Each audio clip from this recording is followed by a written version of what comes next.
तर मागच्या भागात आपण बुद्धांनी शाक्यांचा आणि कुटुंबाचा निरोप कसा घेतला हे बघितलं.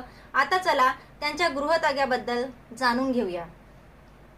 सिद्धार्थाने शाक्य संघ आणि आपल्या कुटुंबाचा निरोप घेतल्यावर सिद्धार्थाने रात्रीच्या वेळी गृहत्याग करण्याचे ठरवले होते.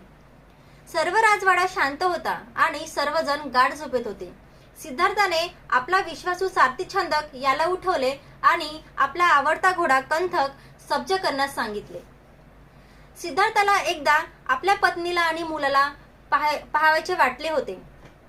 तो हळूच त्यांच्या दारापाशी गेला. यशोधरा राहुलला कुशीत घेऊन झोपली होती.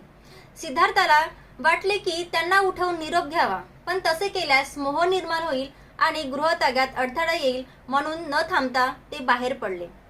सिद्धार्थ आपल्या घोड्यावर स्वार झाल्यानंतर छंदकाला सोबत घेऊन कपिलवस्तूंच्या बाहेर पडला. राजांच्या सीमेवर पोहोचल्यावर त्याने आपले राजवस्त्र आणि दागिने उतरवले आणि ते छंदकाकडे दिले.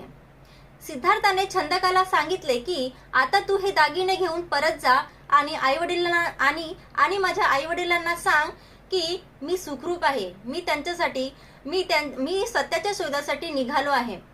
छंदक खूप रडू लागला. त्यांच्या सिद्धार्थाला सोडून जायचे नव्हते, पण सिद्धार्थाने त्याला धैर्याने परत पाठवले. सिद्धार्थाने स्वतःहून केस कापले आणि एका शिकारीकडून त्यांचे साधे वस्त्र मागून घेतले. एक राजकुमार आता एक संन्यासी बनला होता. दुःख निवारण्याचा मार्ग शोधण्यासाठी त्याने अनवाणी पायाने पुढे जाण्यास सुरुवात केली. थोडक्यात सांगायचे तर सिद्धार्थाचा गृहत्याग हा केवळ घर सोडण्याचा निर्णय नव्हता, तर मानवजातीला दुःखातून मुक्त करण्यासाठी केलेला एक महान त्याग होता.